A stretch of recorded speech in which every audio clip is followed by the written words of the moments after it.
Артем с нетерпением поглядывал на часы. Уже совсем скоро должна была прийти Лена. Он специально пораньше ушел с работы, чтобы приготовить для нее сюрприз. Все-таки 10 лет совместной жизни, круглая дата. На кухне щелкнула духовка. Так, значит, утка с яблоками уже готова. Артем окинул взглядом красиво сервированный стол и довольно улыбнулся. Успел. Лена опоздала почти на час. «Темочка, милый, прости, но у Маринки с бухгалтерией сегодня юбилей. Уйти было неудобно. Ну, солнышко, не дуйся. Ух ты, это ты все сам? Ну какой же ты у меня? Давай, давай скорее за стол». Потом они вместе смотрели какой-то фильм, и Артем, перебирая локоны жены, думал о том, что она всегда была такой взбалмошной, неугомонной и веселой. «Представляешь, Лен, — сказал он, — мы с тобой вместе уже 10 лет, а я помню наши первые свидания, как будто они были вчера». «Такое забудешь, — рассмеялась Елена. Мы с тобой так промокли под дождем, что я подхватила простуду, и ты потом неделю навещал меня, перенося вместо букетов и конфет малиновое варенье и апельсины. Один раз даже горчичники принес». Они оба расхохотались. Засыпая, Артем покрепче обнял жену. Как хорошо, что они есть друг у друга. В этом году весна была ранняя. В апреле город был уже позеленевший и нарядный. Артем только что проводил Лену в командировку и теперь не спеша шел к своей машине, вдыхая терпкий аромат весны. Ему не хотелось возвращаться домой без жены. Он всегда казался ему скучным и пустым. В квартире царил полный хаос. Собираясь и, как всегда, опаздывая, Лена просто ураганом прошлась по всем комнатам. Артем улыбнулся и подумал, что она все равно что-нибудь забыла. Так было всегда. Он заварил себе кофе, включил погромче телевизор, чтобы его было слышно во всех комнатах, и принялся за уборку. Артем никогда не считал зазорным или недостойным домашние дела. Он мог все – и убрать, и постирать, и еду приготовить. Конечно, основные хозяйственные хлопоты были на Лене, но он всегда помогал ей, а иногда и вовсе отстранял от бытовых забот. Ему нравилось встречать жену с букетом цветов. Ее любимая ваза никогда не пустовала. Сегодня в ней стояли тюльпаны. В кармане завибрировал телефон. Пришло СМС от Лены. «Тема, я, кажется, забыла туфли. Посмотри в прихожей. И зарядку на телефон». Артем засмеялся. «Ну вот, я же говорил». Туфли на высокой шпильке действительно стояли на полке. Артем набрал номер жены. «Ну что, растяпушка, и как ты теперь?» «Придется ходить в ботинках». «Ладно, ладно, не расстраивайся. Доберешься до места, купи новые. Думаю, в таком городе не составит труда найти туфли даже тебе. И про зарядку не забудь. Давай, целую, пока». На следующий день Артем не смог дозвониться до жены. Телефон был выключен. Волнуясь, он послал ей сообщение, чтобы срочно позвонила, как только зарядит свой аппарат. Лена позвонила ближе к вечеру. Она включила видеосвязь, наверное, случайно, потому что держала телефон, не глядя в экран. Лена была в банном халате, похоже, собиралась принять душ. «Туфли купила. Представляешь, здесь такой выбор. Я еще зонтик себе взяла. Говорят, по области будет дождь. Тут так красиво. Жаль, что ты не увидишь». А Артем видел и уже хотел сказать ей об этом, чтобы вместе посмеяться над ее растерянностью. Но вдруг рядом с Леной мелькнул чей-то силуэт. Потом рука протянула Лене наполненный бокал, а в следующую секунду перед глазами изумленного Артема возник мужчина. Он тоже был в гостиничном халате. Артем вдруг вспомнил, что уже видел это лицо в соцсетях, на страничке Елены. Она тогда объяснила, что когда-то они росли в одном дворе и вот через столько лет случайно встретились в сети. Артема затрясло. Он закричал, не в силах побороть эмоцию. «Ты! Ты!» Но слова не находились. Лена бросила испуганный взгляд на телефон и сразу все поняла. «Не смей возвращаться домой! Слышишь? Не смей!» И с размаху швырнул телефон в стену. Потом он заметался по квартире, а спустя полчаса ехал туда, к ней, чтобы... Но он и сам не знал, что будет, когда он доберется до места. Мысли взрывались фейерверками эмоций, голова разболелась. А тут еще начался дождь, и скоро совсем стемнеет. Артем знал, в какой гостинице остановилась Елена. Знал, что не сможет сдержаться, знал, что ему лучше повернуть назад, но упрямо давил на педаль газа, всматриваясь в сумерки, опускающиеся на город. Проезжая через какой-то населенный пункт и перетормаживая перед поворотом, Артем резко нажал на педаль тормоза. Он чудом не зацепил женщину, которая едва ли не бросилась под его колеса. Теперь она стояла, тяжело упираясь в капот его машины. Ударил, не успел затормозить, ударил. Пронеслось в мыслях Артема. Но уже через секунду он выскочил из машины и закричал: «Вам что, жить надоело?» И с трудом удержал упавшую ему на руки женщину. Она прошептала: «Помогите, я рожаю», и потеряла сознание. Артем растерялся. Он стоял посреди безлюдной трассы с незнакомой женщиной на руках и не знал, что ему теперь делать. Но короткий ступор сменился непонятно откуда взявшейся решимостью. Артем постарался привести женщину в чувство, похлопал по щекам, слегка встряхнул за плечи и увидел, что эти простые действия помогли. Артем кое-как усадил новую знакомую на заднее сиденье. «Потерпите, сейчас я отвезу вас в больницу. Как же вы так?» Поднялся ветер. Холодный дождь хлестко бил по машине. Артем понял, что лучше вернуться в свой город. Тем более, что он отъехал от него всего на 30 километров. Но уже через 5 минут он услышал громкий стон. «Рожаю».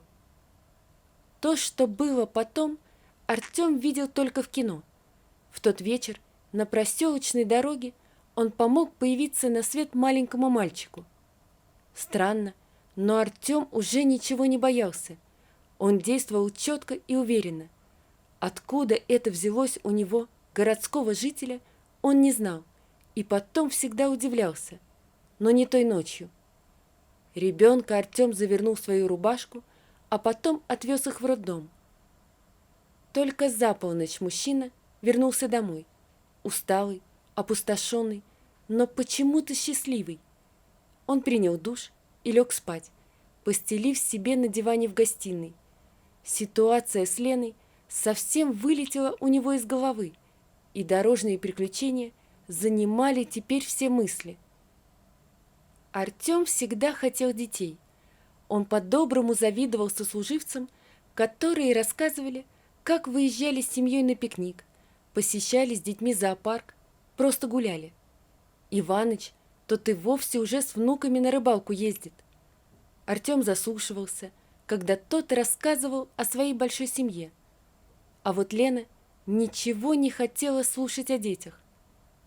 «Тема», — говорила она, — «ну какие наши годы?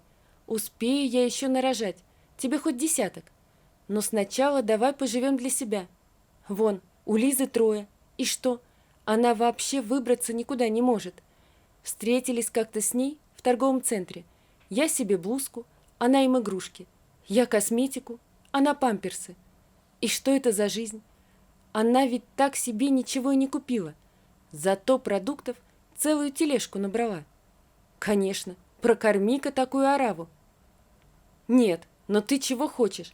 Чтобы я такая же была толстая бабища, обвешанная орущими младенцами?» А потом примирительно добавляла: «Ну не дуйся, рожу обязательно, только потом, попозже, ладно?» Шли годы, а это потом не наступало, и Артем смирился. Он любил Лену, прощая ей все капризы. Да прощался. Злорадно подумал он, а потом снова вспомнил новорожденного мальчишку на своих руках. Ребенок шевельнулся, как-то захрипел, пискнул, а потом закричал. Влажной салфеткой он вытер малышу личико и протянул матери. Та приложила его к груди. «Странно», — подумал Артем, — «ведь я даже не знаю, как ее зовут. Жалко, хотелось бы еще раз посмотреть на ее сына». С этими мыслями Артем уснул. Ближе к 11 его разбудил телефонный звонок. Он поднял трубку и долго не мог сообразить, кто это и что от него хотят. Только несколько минут спустя картина прояснилась. Звонила медсестра роддома, которая на всякий случай вчера записала его номер. «Понимаете, — говорила она взволнованно, — ваша жена хочет уйти и оставить ребенка. Но разве так можно? Вы же взрослые люди». «Она мне не жена». «Да какая разница? При чем тут это? Ребенок-то в чем вам виноват? Такой крепенький малыш, хорошенький. Это же сын, понимаете? Ваш сын». «Хорошо, не кричите, я сейчас приеду». Час спустя Артем смотрел на вчерашнюю попутчицу. Теперь он уже знал ее имя. Ее звали Марина. Сегодня при свете дня Артем увидел, что она худенькая и невысокая. Ее лицо не обладало эталонной красотой, но и назвать ее некрасивой он бы не смог. Вполне симпатичная, зеленоглазая, только тени вокруг глаз, и эта бледность. Марина поймала на себе его взгляд и смутилась. «Спасибо вам, Артем», — говорила она. «Если бы не вы, я не знаю, что с нами было бы, со мной». «Марина, почему вы хотите оставить сына?» «Я не хочу, но мне некуда идти с ним. Я не знаю, как теперь буду жить». Марина заплакала. «Он не хотел ребенка», — начала она рассказ. «А я хотела и забеременела. Только беременность протекала очень трудно, и я подолгу лежала на сохранении. Муж? Нет, мы не были расписаны. Все-таки смирился, что у нас будет настоящая семья. Он даже выбрал дом, чтобы ребенку было лучше. Правда, пришлось продать мою квартиру. Когда он пришел с документами в больницу и все объяснил, я подписала документы, верила ему. А теперь мне некуда идти, негде жить. Он долго не появлялся у меня. Я отпросилась у врачей, поехала сама. А он выгнал меня, даже на порог не пустил. У него другая была, там, с ним дома. Дом он на себя оформил, а я осталась ни с чем». Марина снова горько заплакала. Немного успокоившись, она продолжила. «У меня никого нет, ни родителей, ни сестер, ни братьев, двоюродные только. Но они далеко, да и не думаю, что обрадуются мне. Вот так. А сына я потом заберу, как только смогу». Артем долго молчал, а потом решительно встал. «Вот что, Марина, вы поживете у меня, пока все наладится. Только малыша мы здесь оставлять не будем». Марина всхлипнула и, несколько замешкавшись, кивнула. Весна уже вовсю вступила в свои права. Город расцвел. Марина прогуливалась по двору, тихонько покачивая коляску, в которой мирно спал малыш. Женщина улыбалась, глядя на него, и думала о том, как хорошо, что он у нее есть, а еще, что у нее есть Артем. Она еще не признавалась себе, что Артем за это время стал для нее самым дорогим и самым близким человеком на свете. Он был тем мужчиной, о котором можно только мечтать. Марина вздохнула. Вот она и размечталась. Пора идти домой, разогревать обед. Артем скоро придет с работы. Марина знала, что он подал на развод. Ей было жаль его, но вместе с тем в ее душе было по отношению к нему что-то такое теплое и светлое, что стало даже страшновато. Она не хотела, чтобы Артем увидел эти чувства в ее глазах, но он и сам все знал и был очень рад этому. Он подошел к ней так незаметно, что Марина от неожиданности вздрогнула. Они обменялись обычными при встрече фразами, улыбнулись друг другу, и он помог ей поднять коляску по ступеням. Странно, но именно с Мариной Артем чувствовал себя так, как никогда. Они были очень похожи даже в бытовых мелочах и совсем не стесняли друг друга. Однажды в дверь позвонили. Артем открыл и увидел на пороге Лену. «Тема, я хочу вернуться. Прости меня, слышишь?» Я простил. Давно простил. С тех пор, как встретил Марину. Прощай, Елена, и будь счастлива. Артем, о чем ты говоришь? Мы же были с тобой так счастливы. А Даня был просто увлечением, слабым и ничего не значащим. Тема, я давно ушла от него. Я поняла, мне нужен только ты. А мне нужна теперь только она. Артем повернулся, позвал Марину.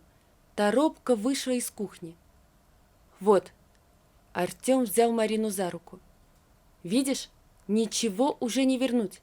Я люблю эту женщину. Лена повернулась и, низко опустив голову, вышла из квартиры. Марина подняла глаза на Артема. «Это правда?» Артем улыбнулся. «Да, правда. Я уверен, что ты самая лучшая женщина в мире». Он прижал ее к себе и нежно поцеловал. «Выходи за меня замуж. Марина, я очень тебя люблю». «И я тебя люблю», — сказала счастливая женщина и подняла на него сияющие глаза. «Очень люблю, очень». «Идем. Слышишь, нас зовет сын. Наверное, проголодался». И они, обнявшись, пошли к малышу, который, увидев родные лица, мило улыбнулся им. Через 2 года Артем снова забирал Марину из роддома. На руках он нес 2 розовых свертка, а рядом смешно бегал старший сынишка, пытающийся подпрыгнуть и посмотреть на сестричек. Вот такая история, друзья. Напишите, пожалуйста, что вы думаете об этой истории. Не забудьте подписаться на канал и поставить лайк. Всего вам доброго. До свидания.